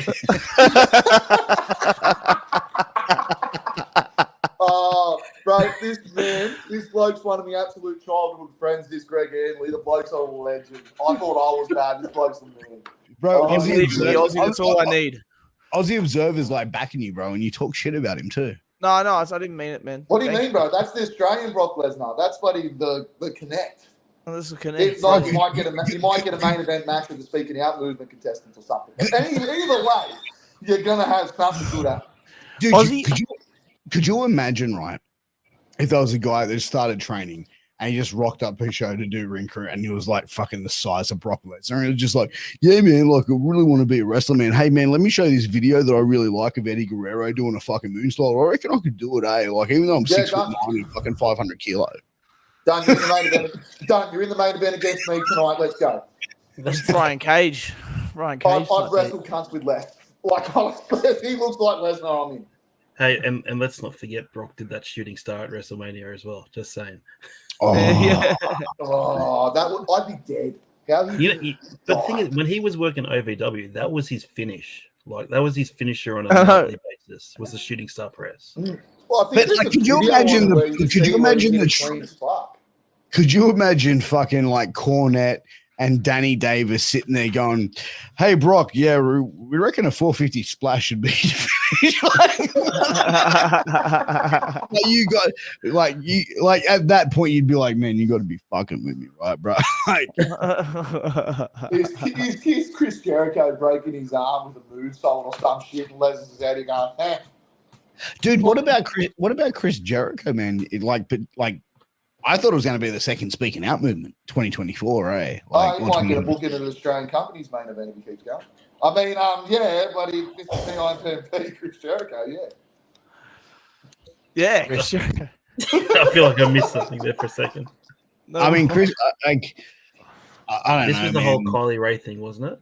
Yeah, bro. Yeah. So, Hasn't she got a couple of, like, for lack of a better word, hasn't she, like, got a couple of sandwiches short of a picnic as well? So, like, I got told Yeah. by NDA, yeah, she signed an NDA. So, this is my take on it. So, Kylie Ray, I don't know her, I know nothing about her, but I'm looking at this as just like black and white on paper. She goes to AEW. I need a release, mental health. Okay. Fair She enough. goes And through I that. think she was the first signing as well, wasn't she? yeah. She was. She was like- So yeah. we all knew about what happened with Jericho. That was thing. Okay, cool. Impact Wrestling happens. Now she asked for a release there. What happened around the same time as her asking for a release? You're all sitting there questioning it. So, I'm going to let you know. Carl Anderson got photographed by his wife saying, "You're a cheating son of a bitch. You scumbag, you alcoholic, you party animal, you philanthropist, yeah, whatever." And then Kylie Ray, "I need to be released for mental health issues." I think she goes and plays that mental health card anytime she puts herself in a situation that she can't fucking get herself out of, and then she's going to be perceived a certain way by the locker room. Oh, so you're saying she hasn't met a cock she hasn't liked yet? And she's No, look, I'm like I said, I'm not saying this on any factual. I'm saying this based on speculation. I do not know her. I do not know any person she has ever been involved with. But I'm saying when I look at the facts of it, could this be a possibility? Yeah, but this is one of those things you can't really comment on until you know the full story with these Regret kind of things. sexist for bro. Don't try and play a fucking like, That's woke, true. bro. Like don't be a woke. I'm not being woke. I don't like the 4 girls thing. For me, it's equal for everybody. Like, there's regret sex for males too. Yeah, we call it post. Me and Alex's mum, bro, like straight out. Oh, you went there too. Oh, Bro, yeah. she's a lovely lady. Did you get the pork chops afterwards? Well, I did, but like she made so many because I wasn't the only one there. Oh, I turned around and told her, sorry, I don't do breakfast and went and got a bacon egg roll from the bakery, but I'm sure they will love it. Fuck's sake. Sorry, Akell. Tell her I love her and I'll have more merch soon she can buy. This is AWF ring crew all over again. This is for a year. For a year. I love it. Except it's not in the front yard with scaffolding equipment. Where they crumbed. Nah, stuffed, not crumbs. Taken, not served. Oh, My listen, life. you know what? Like, I've just looked at the time. We've been going for an hour and 40 minutes. That's pretty wild. Like, literally, I have not looked at the time at all during this whole thing. Nah, never have I. This is crazy. Yeah, it's nuts. good. So to start wrapping things up. So we've looked at. So we got producer wants a wife. We're looking for a young lady or young person for Akell. So Akell doesn't care. Like, he's not picky. Shouldn't be. Look at the head. Yeah. Should be. So you're open to people that aren't female, Akell? Is that the go? Yep, 100% Well, he is. I'm speaking on his behalf. Shut the fuck up. I'm speaking on his behalf. Yes. He will swing any side of the plate you need. All right. Better. LOL, pop. He's a jack of all trades and master of none. He'll go all. It's He's Akell's accepting decision. all comers. It's Akell's decision. We have to be respectful of his. Yeah, but if we leave it up to Yeah. Akell to be like his boxing career and it's done in 2.7 seconds, we can't have that. We need content, Piers. I mean, well, look, Akell's boxing career is like he kind of reminded me about the whiny girl in the porno, right? No, slow down, it hurts. the fuck, man. Which was Sonny watching hers, FYI. Huh? Yeah. Like, to be fair, Anyway, his boxing career lasted longer than mine, but it is what it is, really. Yeah, I All was my like, that fights guy's went got. straight to DVD, just like yours. But you know what I mean? Like, you got to look at it from a perspective, Akell, of the broader the horizons, the more chance you got. Like, you go fishing and you throw no bait, and you want to catch a specific fish, you're not going to get it, are you? No, you're going to get whatever the fuck. But if you don't care what fish gets on the end of that line, it's not a better chance, mate. So just take it from the Plenty of Fish in the Sea fucking catalogue. I've got you covered. Do not fucking answer any questions unless you're asked. He will take all comers. Okay. All right. So one of the things we need to address before we wrap it up. So this podcast, we have what, 2 producers? So we have Akell, we have Alex as a producer who makes a lot of the shorts, a lot of the clips, and a lot of the promotional materials and videos that you see. And then we've got Charles who does a lot of the artwork and graphics and stuff like that.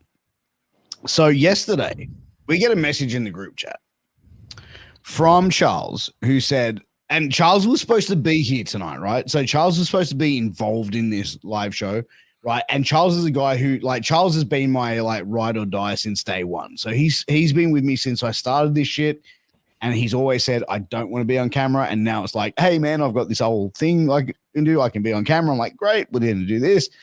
And he messages us yesterday and he goes, hey man, me and my girl got tickets for the Australian Open. Any chance you can fill my slot? And I'll be on the next one. So that night we were having a meeting, the 3 of us, me, Alex, and Charles. And I said to him, I'm calling you the fuck out on the podcast, which is what I'm doing right now. I'm calling Chucky Bebe out. Right. And I want you to clip this. All right. I want you to make this a short, Alex, because I want this motherfucker to see it. We are going to come up next week because Charles will be back. And Akell, you and I, like, we'll even take like Sarge and Torch's suggestions on what the punishment should be. But I feel like he needs to face court. We need to hold trial. And Alex, I'm going to allow you to be you're going to be his his attorney, right? I'm going to be the opposition, and we're going to bring in a judge. And I feel like the judge needs to be someone. I will wear a motherfucking suit. So Charles should do 3 shots. Wrestlers court. This is exactly what it's going to be. Exactly what it is. So I told Charles I'm going to be motherfucking Johnny Cochran. He goes, oh, great. Johnny Cochran got him off. So you're going to be defending me. I said, no, bitch, I'm on the other fucking team. I'm going balls out. Like, we're going out to get you. We're going out. Like this is like the punishment is final. And you know what? So if we're gonna have like torture as the I feel like having torture as the judge sounds fitting. I was gonna be the judge, but I thought that's a bit too far. Well, if you're not the judge, I need to put him away. Either either. Charles should do 3 shots in a row. No, not sufficient enough. Personally, I think maybe like half a teaspoon of ghost pepper sauce on the tip. No, the tip of his cock. Oh, yeah. dude, that's freaking rough. Just on the tip. Like, so he you doesn't got have to I was get joking, and you were like, yeah. Well, you got to get together and think of this here because you're accountable to him. You need to think of what punishment you're going to push for.